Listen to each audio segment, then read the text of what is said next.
오늘의 주요 뉴스입니다. 서울 이태원 클럽을 방문한 인천 지역 학원 강사가 확진 판정을 받았습니다.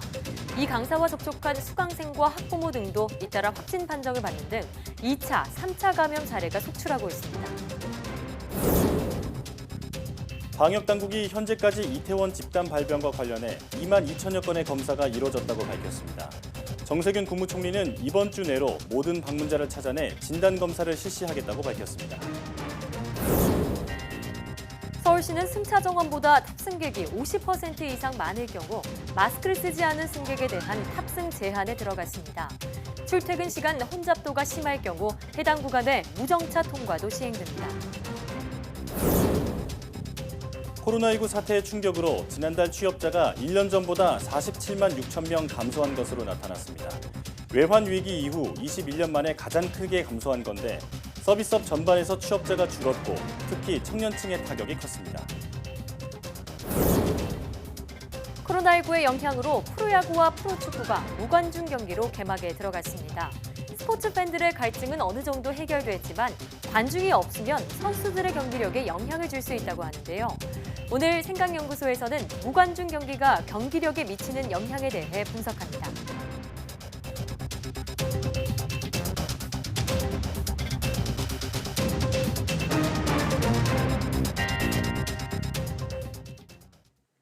여러분 안녕하십니까? 사이언스 투데이입니다. 이태원 클럽발 집단 감염 사태, 최초 확진자와 동선이 겹치지 않는 클럽에서도 확진자가 나오면서 역학조사에 비상이 걸렸습니다. 이런 가운데 홍대 주점에서도 확진자가 발생해 이미 지역사회 곳곳에 무증상 확진자가 존재하고 있을 가능성에 무게가 실리고 있습니다. 홍성욱 기자입니다. 코로나19 집단 감염이 발생한 이태원 클럽. 기존에 알려진 5개 업소 외에 새로운 업소 4곳에서도 잇따라 확진자가 나왔습니다. 확진자가 나온 이태원 클럽은 모두 9곳입니다. 초발 환자가 다녀간 클럽을 중심으로 5곳이 밀집해 있는데 이곳과 200-300m 이상 떨어진 클럽과 라운지바 등 4곳에서도 추가 확진자가 나온 겁니다. 문제는 추가 확진자가 발생한 클럽은 초발 환자인 용인 66번 환자와 동선이 겹치지 않는다는 점입니다. 집단 감염 경로 규명이 사실상 어려워진 겁니다. 다른 전파의 연결고리도 진행됐을 가능성도 이미 있는 데다가 또 유사하게 다른 상황, 추가적으로 환자가 발생할 가능성도 사실상 배제할 수가 없는 상황이기 때문에 이런 가운데 이태원 클럽이 아닌 홍대 지역 주점을 다녀온 사회복무 요원도 확진 판정을 받았습니다. 클럽 집단 감염 이전에 지역사회 곳곳에 이미 무증상 감염자들이 활동하고 있었을 가능성도 제기되고 있습니다. 사전에 전파가 계속 조용하게 있다가 이 연휴라는 그런 특징 그리고 그 연휴 기간 동안에 많은 사람들이 이동하고 또 접촉을 하면서 여러 지역에서 이미 전파가 일어난 것들을 잡아낸 게 아닌가 그런 생각이 듭니다. 이번 클럽발 집단 감염은 앞서 발생했던 교회와 병원, 콜센터 등과는 전파 양상에 차이가 있는 것도 문제입니다. 한 집단의 사람들이 여러 차례 반복해 접촉하면서 전파가 이뤄진 것이 아니라 불특정 다수가 어느 시점에 밀폐된 공간에 모여 전파돼 감염 경로 확인과 방역이 쉽지 않습니다. 역학적 연결고리가 끊긴 확진자가 발생하고 있는 상황. 이태원 클럽과 같은 추가 집단 감염 사태가 언제든 다시 발생할 수 있다는 우려가 나오고 있습니다. YTN 홍석입니다. 서울 이태원 클럽발 집단 감염을 계기로 코로나19 검사 건수가 폭증하고 있습니다. 용산구는 이태원 클럽 조사 대상을 9곳으로 늘렸습니다. 보도에 구수본 기자입니다. 이태원 클럽발 집단 감염 이전 서울의 일일 평균 선별 진료 건수는 약 1000여 건이었습니다.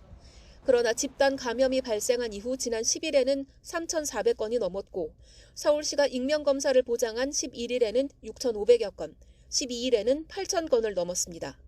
특히 이태원 인근 용산구 보건소 선별진료소의 경우 지난 7일 70건이던 검사 건수가 닷새 만에 726건으로 10배 이상 늘었습니다. 이에 따라 한남동 주민센터 옆에 선별진료소를 추가 설치하고 인력을 보강했습니다. 서울시가 특히 우려하는 부분은 이태원 클럽 관련 확진자의 약 36%가 무증상 감염이라는 점입니다. 여기에 확진자 대부분이 활동 반경이 큰 젊은 층이어서 조용한 전파 우려가 큽니다. 서울시는 무증상 전파자를 미리 발견하기 위해 풀링 검사 기법을 도입하기로 했습니다. 풀링 검사란 10명의 검체를 한꺼번에 검사하는 방식입니다. 결과가 음성이면 10명 모두 음성, 결과가 양성이면 개별 검사를 진행합니다. 2030 세대가 밀집한 집단시설, 또 감염 시 큰 파급 효과를 낼 수밖에 없는 또 그런 우려가 있는 시설, 치명률이 높을 것으로 예상되는 집단 등에 대해서는 선제적으로 검사를 실시할 예정입니다.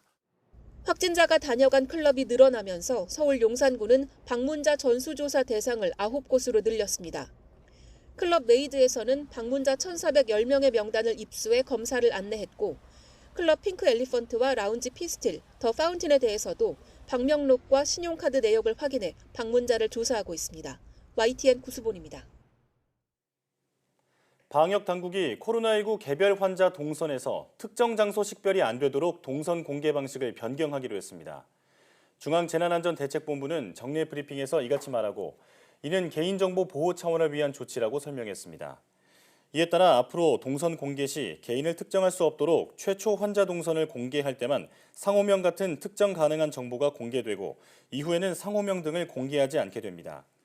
이태원 클럽 상황을 예로 들면 A라는 업소를 갑이라는 확진자가 다녀온 경우 A 업소는 확진자가 처음 나온 당시 공개되지만, 이후 그 일대나 같은 지역을 을, 병, 정 등 다른 추가 환자가 같은 업소를 방문한 것으로 확인된 경우 같은 업소 명칭이 계속 공개되지 않습니다.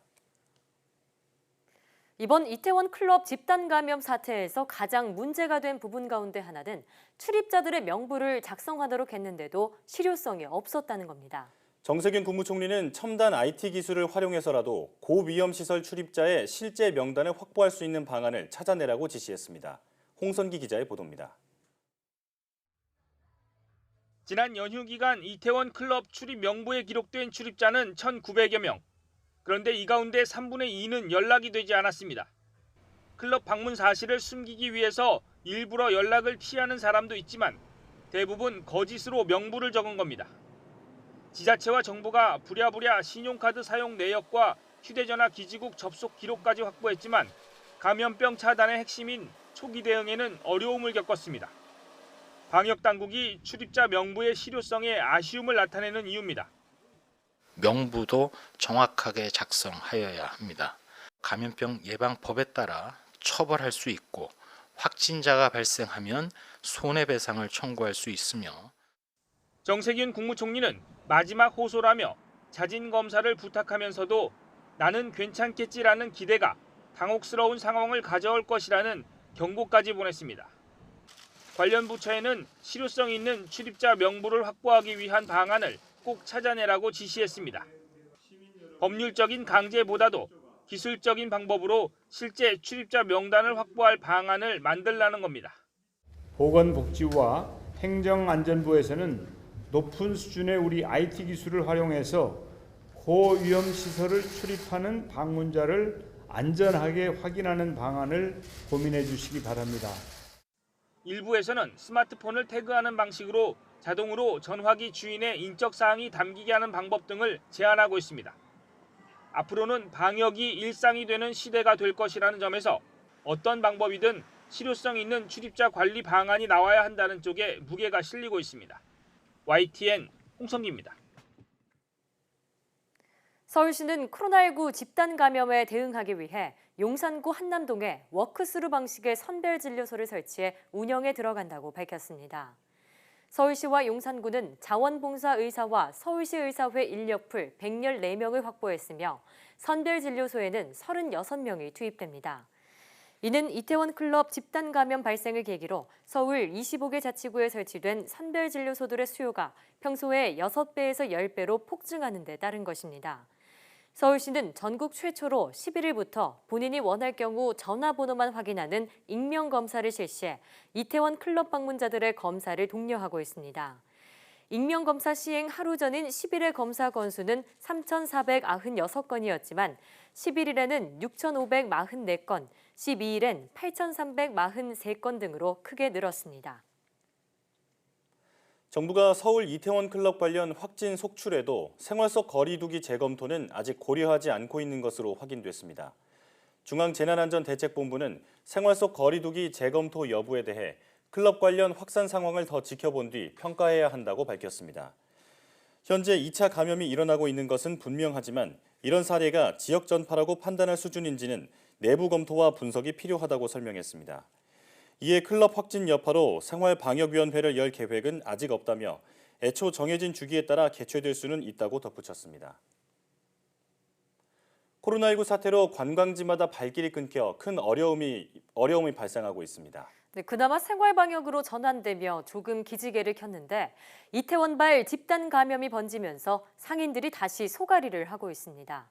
보도에 이윤재 기자입니다. 젊은 여행객이 즐겨 찾는 경주의 새로운 명소 황리단길입니다.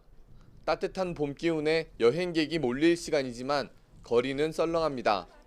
주변 식당도 마찬가지. 평일에도 손님이 기다릴 만큼 붐볐지만 지금은 빈 식탁만 놓여 있습니다.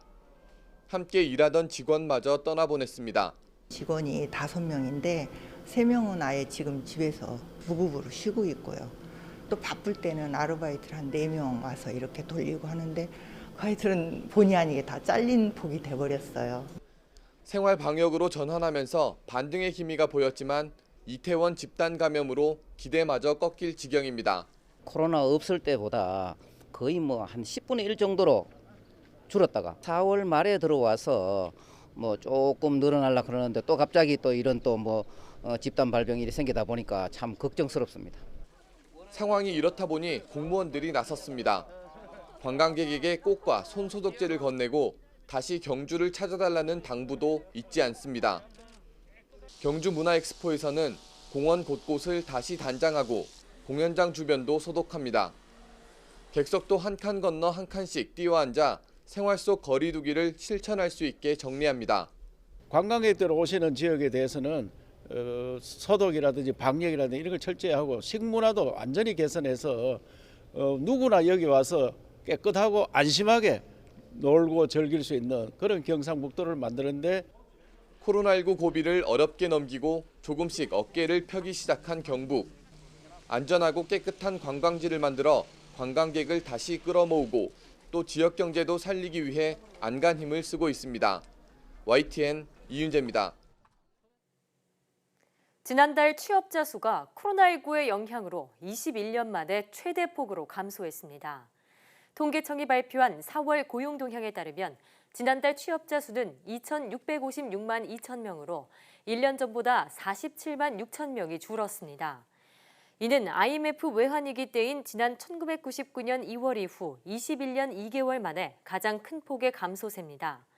외출 자제와 사회적 거리두기 등의 여파로 숙박 음식업이 21만 2천 명 감소했고 교육 서비스업과 도소매업이 각각 13만 명과 12만 3천 명 줄었습니다. 또 제조업은 4만 4천 명, 건설업도 5만 9천 명이 감소해 코로나19로 산업 전반의 일자리가 충격을 받고 있는 것으로 나타났습니다.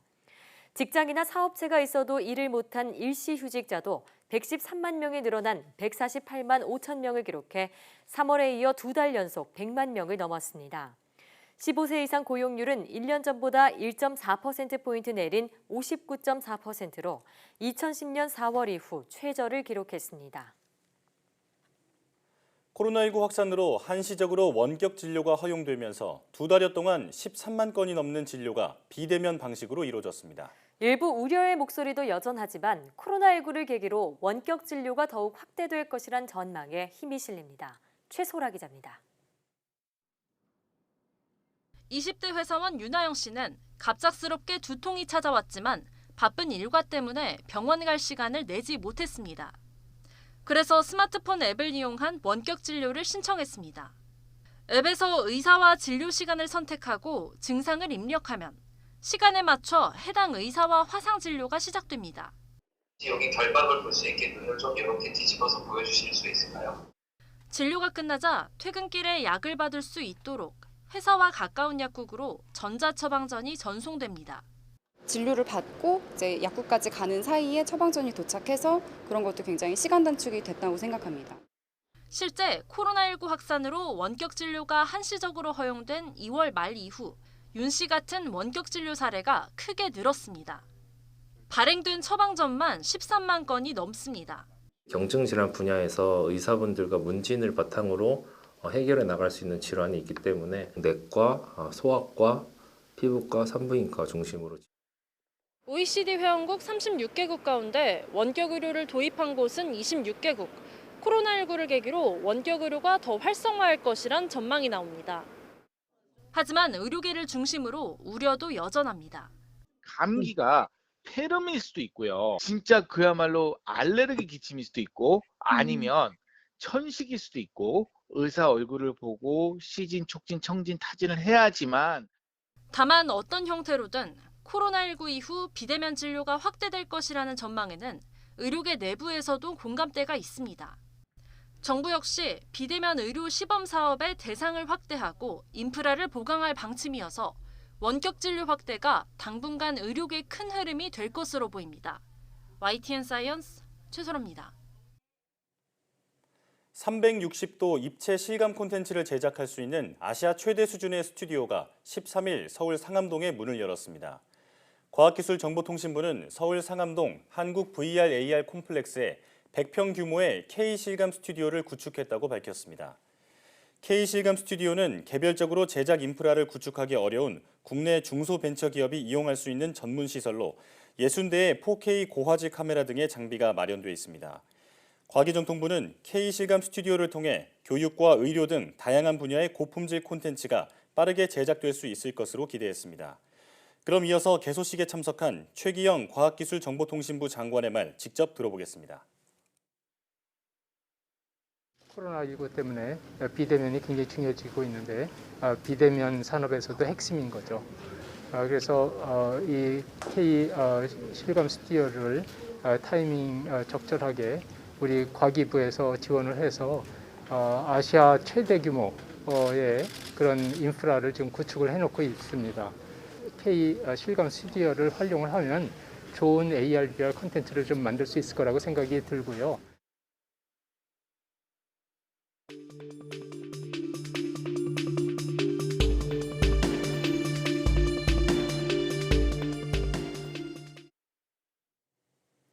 이태원 클럽발 감염 확산이 심상치 않습니다. 일부에서는 코로나19의 조용한 전파가 이미 진행되고 있을 것이란 이야기도 나오고 있는데요.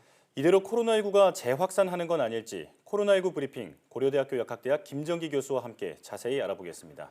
전화로 연결돼 있습니다. 교수님 나와 계시죠? 네, 안녕하세요. 네. 이태원 관련 확진자가 전국적으로 발생하고 있습니다. 그런데 최근엔 이태원 클럽에 이어서 홍대 주점 방문자 중에서도 확진자가 나오고 있는데요. 이미 지역사회 감염이 만연한 것이 아닌가 이렇게 볼 수 있을까요? 실제로 지금 문제가 되고 있는 용인 66번 그 확진자가 임상 증상을 보인 날이 5월 2일이거든요. 네. 그래서 지금까지 한 약 2주 정도가 흘렀기 때문에 실제로 접촉한 당시에 그 지역에 있었던 사람에 대해서 지금 연락이 안 되고 있는, 소재 파악이 안 되고 있는 사람도 상당수가 되고 있거든요. 그렇다 보니까 그 사이에 지역사회로의 전파가 진행됐다 이렇게 보는 게 맞을 것 같습니다. 그런데 아직까지 정확하게 파악은 안 됐지만 어쨌든 가능성은 높다 이렇게 보는 게 맞을 것 같습니다. 네. 자, 이처럼 첫 환자가 나온 이태원 클럽과는 무관한 곳에서 확진자가 계속 나오는 등 아직 감염 경로가 파악되지 않은 사례가 여럿 있습니다. 방역당국은 용인 66번 환자 외에 다양한 진앙지가 있을 가능성을 제시했는데요. 교수님께서는 어떻게 보고 계신가요? 이 부분에 대해서는 보건당국에서 현재 역학조사 진행 중이긴 한데요.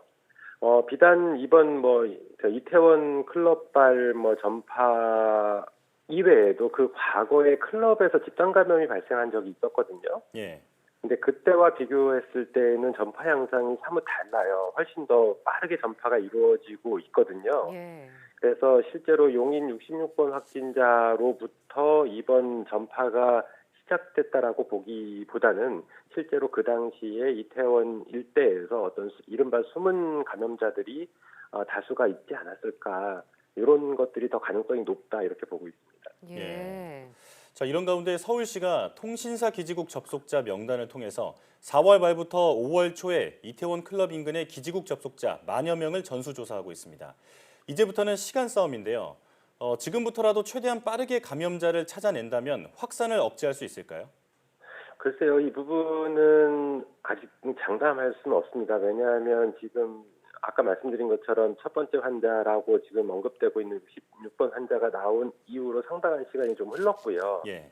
그래서 어찌됐든 시간 싸움은 맞습니다. 그래서 감염자를, 이른바 숨은 감염자를 빠르게 찾으면 찾을수록 앞으로의 확산 정도나 범위나 그리고 통제까지의 시간을 단축시킬 수 있는 중요한 요인이 되기 때문에 가능한 한 빨리 찾는 게 중요하다. 저도 이렇게 생각을 하고 있습니다. 네. 자, 앞서 용인 66번 환자 이전에 숨은 전파자가 있을 가능성도 말씀을 하셨는데요. 전문가들은 이미 한 달 전부터 감염이 시작됐을 가능성을 언급했습니다. 이 상태로 가다가는 3주 후면 6,500명 단위로 뛸 수 있다. 이런 예측도 나왔는데 지금 시점에서 우리가 어떻게 대비를 해야 할까요? 글쎄요, 이른바 일부 전문가들이 예견하는 수치, 딱 정확한 수치를 말씀드리기는 굉장히 어려운 상황인데, 어찌 됐든 간에 지금보다는 더 상황이 악화될 가능성이 더 높다는 것은 맞습니다. 그래서 이거를 대비하기 위해서는 제가 보기에는 최근에 만여 명에 대한 어떤 그 통신사 기지국을 통해서 신원 파악을 했던 부분에 대해서 이제 인권 문제 등이 언급되고 있거든요. 예. 근데 지금은 인권 문제, 과거에 우리가 대구 신천지 때도 언급이 됐습니다만 그 당시에도 여러 가지 기본권들이 일정 부분 제한을 받았습니다. 근데 지금 상황에서 인권 문제를 고려하는 것보다는 지금 코로나19가 어떤 전 세계적인 팬데믹 상황이기 때문에 이거를 어떻게 통제하냐가 가장 중요하고요. 그래서 동원 가능한 모든 행정력을 통해서 신속하게 대응을 하는 게 더 바람직하지 않을까 이렇게 생각을 하고 있습니다. 네, 다른 문제보다는 방역을 최우선으로 해야 한다는 말씀이시고요. 자, 또 한 가지 우려스러운 점은 클럽 방문자 가운데 고3 학생도 확인됐다는 겁니다. 다행히 음성 판정을 받았지만 문제는 이 학생이 다른 학생들과 대면 실기 수업을 했다는 점이거든요. 등교 계약이 추가로 미뤄질 가능성은 어떻게 보고 계신가요?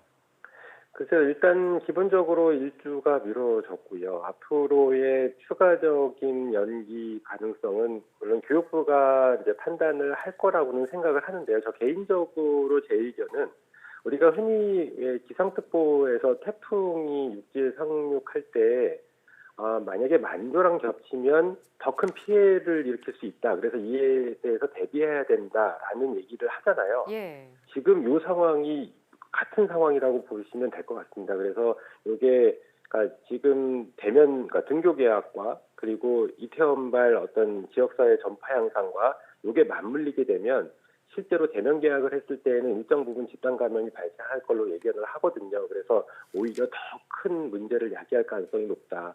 그래서 이런 부분 때문에 실제로 등교 계약을 조금 상황을 지켜보면서 미루는 게 더 맞지 않겠느냐 이런 생각을 가지고 있습니다. 예. 자, 인천에 있는 학원에서도 이태원 클럽에 다녀온 강사로부터 학생과 또 학부모가 감염된 사례가 확인됐습니다. 서울시는 초등학생의 경우 불안하면 최장 34일 정도 가정학습이 가능하다고 발표했는데요. 학교나 또 학원 등에 대한 방역 대책을 좀 원점에서 생각해 봐야 하는 걸까요?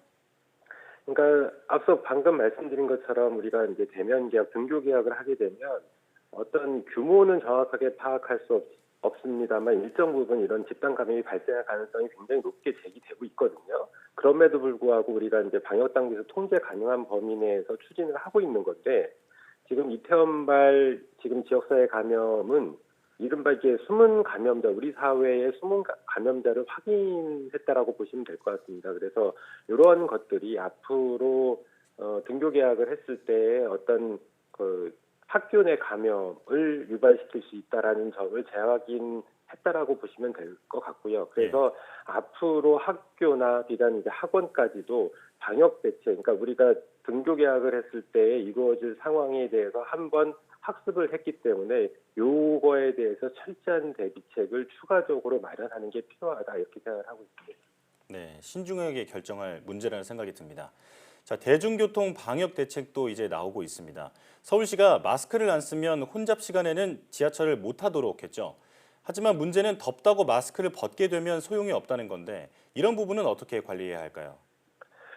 글쎄요, 이게 날씨가 더워지면서 실제로 저도 요즘에 이제 대중교통, 특히 지하철이나 KTX나 이런 걸 탈 때 KF94 마스크를 착용을 하고 있는데, 과거 겨울철, 그러니까 온도가 낮을 때에 비해서는 상당히 불편한 거는 맞습니다. 그래서 오히려 이런 것들이 혹시나 우려된다라고 그러면 그러니까 KF80 정도는 오히려 약간 두께 같은 게 얇고 착용감이 훨씬 더 좋거든요. 그래서 이러한 정도로 대체 가능한 마스크를 착용하는 것도 하나의 방법인데, 그렇다고 해서 저는 개인적으로는 어떤 그 덴탈 마스크와 같은 거는 권하고 싶지 않습니다. 왜냐하면 이런 마스크에도 이 어떤 감염원, 그러니까 병원체를 차단할 수 있는 능력의 차이가 있기 때문에 이런 것들은 좀 고려를 하시면서 약간 착용감이 더 좋은 이런 마스크로 전환을 하시는 것도 방법인데, 기본적으로 아까 앵커께서 말씀하신 것처럼 서울시에서 지하철의 혼잡도를 고려해가지고 마스크 착용을 의무화한다 이렇게 얘기했는데,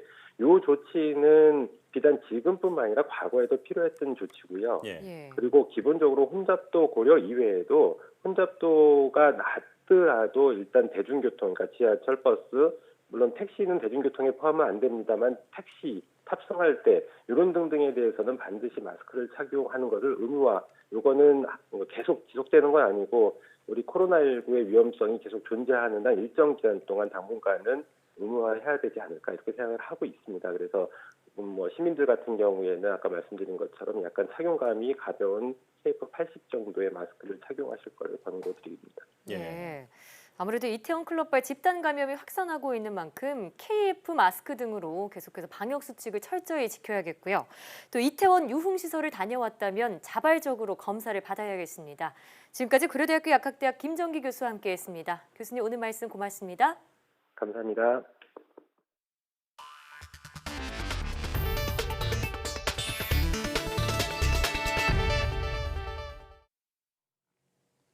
미국 뉴욕주에서 코로나19와 관련이 의심되는 괴질을 앓는 어린이 환자가 100명이라고 미국 일간 뉴욕타임스가 현지 시간 12일 보도했습니다.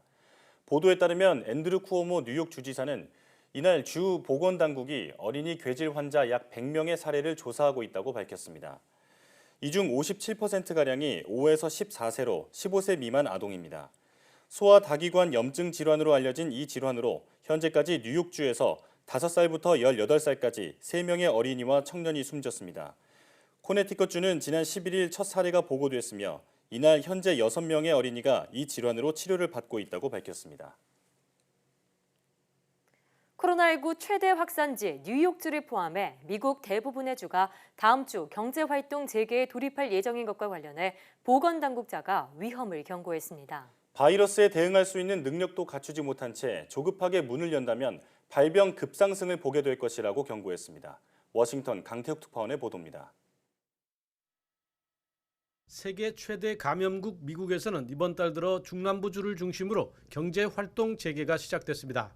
최대 피해지인 뉴욕주도 오는 16일 일부 지역에서 재개에 나서는 등 다음 주부터는 거의 미국 전역이 제한적 정상화에 들어갈 예정입니다. 하지만 사망자가 8만 명을 넘어서는 등 확산세는 멈추지 않고 있어 우려가 적지 않습니다. 백악관 태스크포스의 핵심인 앤서니 파우치 소장은 경제활동 정상화를 원하는 트럼프 대통령의 바람과는 달리 이딴 경고를 내놓고 있습니다. 보건당국이 정리한 지침을 준수하지 않고 조기에 경제활동을 재개하는 것은 결국 발병 급상승을 초래할 수 있다는 겁니다. Dr. Fauci, you have warned of needless suffering and death if we push to reopen too soon. But the president has actually been sending the opposite message. What I've expressed then and again is my concern that if some areas, cities, states, or what have you, jump over those various checkpoints and prematurely open up without having the capability of being able to respond effectively and efficiently. 파우치 소장은 또 임상 단계에 있는 백신이 8개지만 성공 여부는 빨라야 늦은 가을쯤이나 알 수 있다고 말했습니다. 그런 만큼 학교가 개학하는 8월에서 9월까지 사용할 수 있는 것은 없다고 못 박았습니다. Even at the top speed we're going, we don't see a vaccine playing in the ability of individuals to get back to school this term.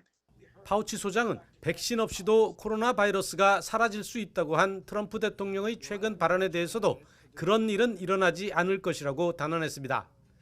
코로나19 사태에서 가장 신뢰받는 보건당국자의 이 같은 경고에다 최근 백악관까지 퍼진 감염 사태 정상화에 나서려는 미국민들의 불안감이 커지고 있습니다. 워싱턴에서 YTN 강태욱입니다. 코로나19 확산 차단을 위해 취했던 봉쇄 조치를 속속 완화하고 있는 유럽에서 감염 재확산 우려로 긴장의 끈을 다시 조이는 사례도 이어지고 있습니다. 스페인은 모든 입국자에게 14일간 자가 격리를 의무화했고 프랑스 정부는 파리시 공원과 야외 식물원 개방 요구를 거부했습니다. 박상남 기자의 보도입니다. 스페인 정부는 현재 발령 중인 국가 비상사태가 종료될 때까지 모든 입국자에게 2주간의 자가격리를 강제하기로 했습니다. 지난 11일부터 봉쇄 조치의 1단계 완화를 시작했지만 감염 재확산 우려가 높아지자 추가 대책에 나선 겁니다. 이에 따라 오는 15일부터 스페인으로 입국하는 모든 내외국인은 자택이나 숙박업소에서 14일 동안 자가격리 생활을 해야 합니다. Acho bem que a tenham para proteger os nossos familiares, para nos protegermos a nós próprios e todos os demais. 지난 11일부터 이동 제한령을 해제한 프랑스도 감염 재확산 가능성에 긴장을 놓지 않는 모습입니다. 파리시 공원과 야외 식물원 개방을 허가해달라는 요구를 프랑스 정부가 거부한 것이 대표적입니다. 이런 가운데 WHO는 코로나19 증상 완화 효과가 기대되는 몇 개의 치료제 후보에 연구 초점을 맞추고 있다고 밝혔습니다. 코로나19 백신 후보로는 100개 이상을 개발하고 있으며 일부는 임상시험 중에 있다고 밝혔습니다. So indeed, the work to develop the vaccine is moving faster than in the history of science. And we have over 100 candidate vaccines. And the ways in which it's being tested are being accelerated. 프란치스코 교황은 12일 국제 간호사의 날을 맞아 특별 메시지를 내고 코로나19의 최전선에 있는 세계 간호사들에게 깊은 경의를 표했습니다. YTN 박상남입니다.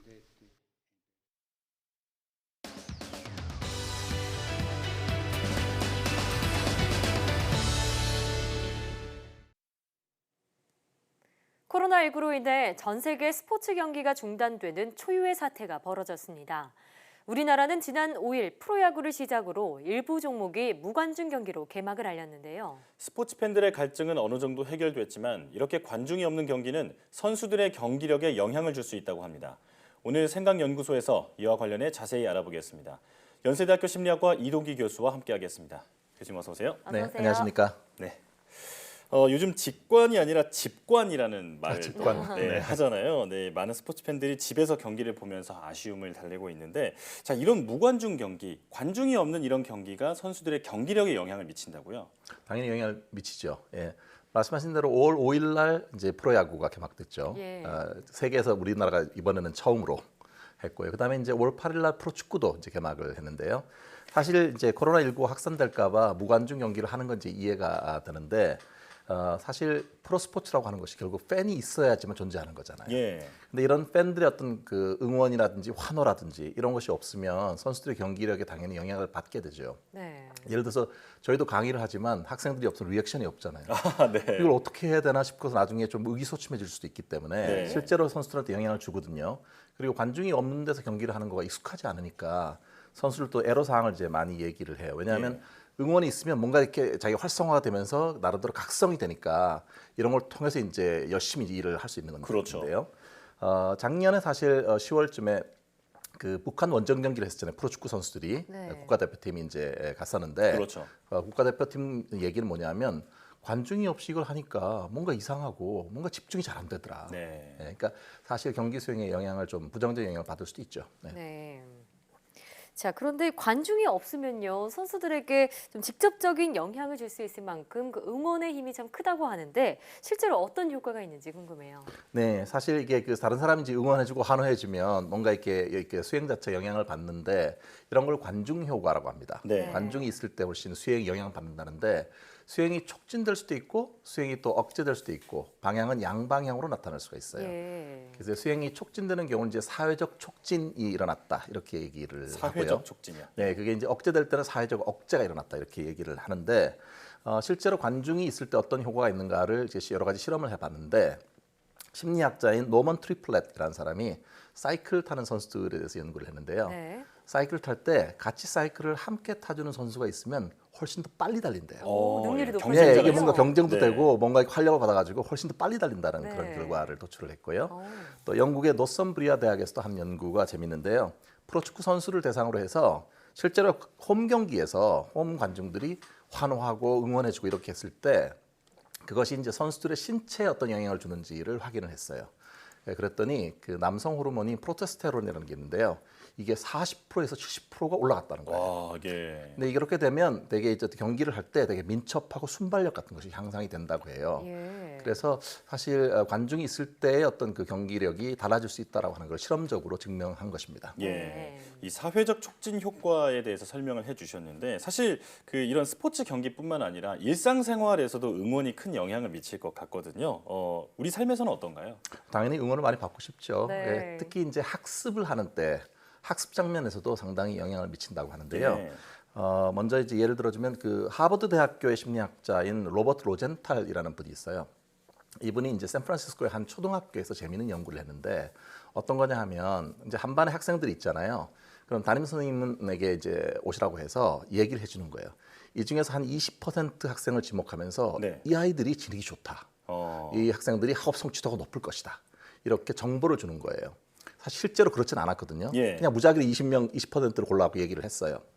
그런 다음에 8개월 후에 추적 조사를 해본 거죠. 예. 이 학생들의 성적이 어떻게 됐는가. 어떻게 됐나요? 놀랍게도 20%가 성적이 훨씬 올라갔다는 겁니다. 무작위로 뽑은 예, 학생들이 어차피 무작위이기 있군요. 때문에 사실 비슷해야 하는 것이 맞는데 예. 그럼 뭔가가 일어났는데 뭐가 일어났을까? 선생님들이 칭찬하고 관심을 주고 뭔가 얘들은 난애들이야 이렇게 생각하니까 예. 관심을 보여준 거예요. 아, 예. 그랬더니 성적이 올라갔다는 거죠. 이런 걸 이제 로젠탈 효과라고 합니다. 또 하나는 미국 존스 홉킨스 대학의 연구팀이 또 재미있는 실험을 했는데 이제 게임들 많이 좋아하잖아요. 네. 게임을 할 때 구경꾼이 있는 경우랑 없는 경우 있을 수 있잖아요. 근데 실제로 90%의 사람들은 누가 지켜볼 때 훨씬 더 게임 성과가 더 높았답니다. 아, 그래요? 예, 그러니까 뭔가 게임할 때도 내가 뭔가 막 집중해서 하는데 누가 봐주는 사람이 있다는 것 자체가 상당히 촉진 효과가 되고 그때는 우리 뇌에서 인정 욕구와 관련된 부분이 활성화되면서 또는 이걸 잘 조절하는 것 이것과 관련이 된다고 합니다. 예. 저처럼 칭찬과 응원을 통한 관중 효과가 일의 능률을 높이는 데 도움이 되기도 하지만 반대로 능률을 떨어뜨리는 영향도 준다고 알고 있습니다. 이건 어떤 이유 때문인가요? 네, 그러니까 이제 사회적 억제 효과도 존재할 수 있죠. 예. 여러 가지 이제 변수들이 있기 때문에 그게 가능한데요. 실제로 로버트 베런이라는 학자가 내놓은 가설인데 산만 갈등 가설이라는 게 있습니다. 네. 주의가 산만해진다는 거죠. 사람들이 자꾸 지켜보니까 일에 집중을 잘 못하게 되고 그러다 보니까 이제 수행 자체가 떨어질 수도 있다는 거예요. 네. 근데 이제 그 로버트 베런의 얘기는 뭐냐면 이게 난이도가 높을 때 그렇다는 겁니다. 과제가 되게 쉬울 때는 뭐 지켜본다고 해서 집중력이 떨어지진 않은데 네. 과제가 되게 어려운 과제인데 사람들도 구경꾼들이 나를 지켜보고 있다 이렇게 되면 어떻습니까? 집중을 못하니까 실제 수행 능력이 떨어질 수 있다는 부담이 거예요. 될 수도 있는 거군요. 그렇죠. 그러니까 지금 말씀드린 것처럼 사회적으로 촉진될 수도 있고 관중이나 주변 사람들이 지켜본다는 느낌 예. 자체가 억제할 수 있는데 아마도 이제 그 수행을 하는 사람의 능력이나 네. 또는 집중도 그리고 숙련도 또 하나는 이제 수행을 하는 사람하고 관찰하는 사람들의 관계가 네. 만약 사이가 안 좋으면 더 신경 쓰이죠. 선생님 지켜본다. 떨어질 거 아닙니까? 맞아요. 저 사람 친한 사람이고 나한테 되게 우호적인 사람이다. 그렇게 느끼면 훨씬 더 네. 수행이 좋아질 수도 있는 거죠. 아, 그럼 능률을 높이거나 떨어뜨리는 걸 모두를 관중 효과라고 부르는 건가요? 예, 양쪽 방향으로 나타날 수 있습니다. 예. 자, 그렇다면 우리가 이제 사회적 촉진이나 억제처럼 이 다른 사람의 영향을 많이 받는다는 것을 지금 설명을 해주셨는데 네. 도대체 우리는 왜 다른 사람의 영향을 이렇게 많이 받게 되는 건가요? 이게 사회적인 동물이잖아요. 네. 함께 아, 있으니까 다른 사람이 나를 지켜본다는 것 자체가 일종의 자의식이 발동되는 거죠. 이게 영어로 self conscious해진다 이런 얘기인데 자의식이 발동되면 타인의 시선이 저 사람이 어떻게 생각하나 이런 것들에 대해서 사실 이게 적응적인 부분도 있어요. 사회적으로 잘 이렇게 사람들하고 원만하게 지내려면 저 사람들이 원하는 것도 잘 들어줘야 되고 이런 것들도 필요하잖아요. 그러니까 타인의 시선을 의식하는 것 자체는 상당히 적응적인 산물일 수가 있는데 지나치게 평가에 대한 두려움이 많게 된다 할 때는 관찰 평가가 역효과를 낼 수도 있는 것입니다. 또 하나는 이제 한국 같은 집단 문화 같은 경우에는 다른 사람에게 어른들에게 인정받고 또는 승인되는 그런 욕구 같은 것들이 상당히 강할 수가 있죠. 뭔가 잘해준다는 칭찬을 한번 받게 되면 그 좋았던 기억을 잘 잊지 못하기 때문에 누가 지켜본다 그러면 더 열심히 해야지 이런 생각을 더 많이 하게 되는 거죠. 네. 자, 그런데 무엇보다 또 선수들은요, 관중을 떠나서 이 경기를 앞두고 최상의 컨디션을 유지하는 게 중요할 텐데요. 선수들이 경기에 집중하기 위해서 어떤 마음가짐이 필요할까요? 저는 프로 선수들 정말 대단한 것 같아요. 관중들이 무관중에서도 홈런이 되게 많이 나오더라고요. 예, 맞아요. 열심히 그거는 자기를 잘 조절했다는 얘기인데 예. 뭔가 이게 집중도를 유지하는 것이 관건이잖아요. 그러니까 이걸 어떻게 유지할까? 선수들마다 나름대로의 어떤 그런 루틴 같은 걸 가지고 있나 봐요. 그러니까 네. 뭐 예를 들어서 타자 같은 타석에 들어가기 전에 어떤 것들을 준비하고 마음으로 이렇게 어떤 생각을 해야지. 혼자 하는 일종의 셀프 토크라고 하는 게 있잖아요. 네. 혼잣말. 그걸 되게 긍정적으로 내가 할 수 있다라든지 이런 것들을 이제 생각을 많이 하고요. 자기 암시로요? 자기 암시를 많이 하는 네. 거죠. 그리고 또 긍정적으로 이미지를 떠올리는 그 훈련 같은 것들을 많이 하게 되면 훨씬 더 수행 자체가 좋아질 수 있다고 얘기를 하는데요. 예를 들어서 2016년도 그 브라질 리오 올림픽에서 펜싱 F의 박상영 선수가 그때 되게 성공했잖아요. 근데 이게 인상적인 게 뭐냐면 나는 할 수 있다. 할 수 있다. 그래서 자기에게 어떤 그 자기 암시를 막 줬잖아요. 네. 실제로 그게 이루어졌단 말이죠. 그러니까요. 예. 그래서 그 심리학에서도 이렇게 자기 긍정적인 자기 말 이런 것들을 훈련시킬 수 있다라고 얘기한 사람이 마이켄바움이라고 하는 학자가 있는데요. 네. 인지치료자인데요. 자기 교수 훈련이라는 걸 통해 가지고 긍정적인 셀프 토크 이런 것들을 자기한테도 이렇게 심어줄 수 있다는 거예요. 그래서 어려운 문제 해결 상황이 됐을 때 긍정적인 자기 암시와 이미지 트레이닝을 통해서 성과를 또 낼 수 있다라고 하는 그 결과를 보여줬습니다. 예. 신기하네요. 정말 대만에 이어서 우리나라가 프로야구 개막을 하면서 전 세계인들의 관심을 받고 있는데요. 코로나19 사태가 빨리 종식돼서 경기장에서 이 선수들을 응원할 수 있는 날이 빨리 오기를 바라겠습니다. 오늘 말씀 고맙습니다.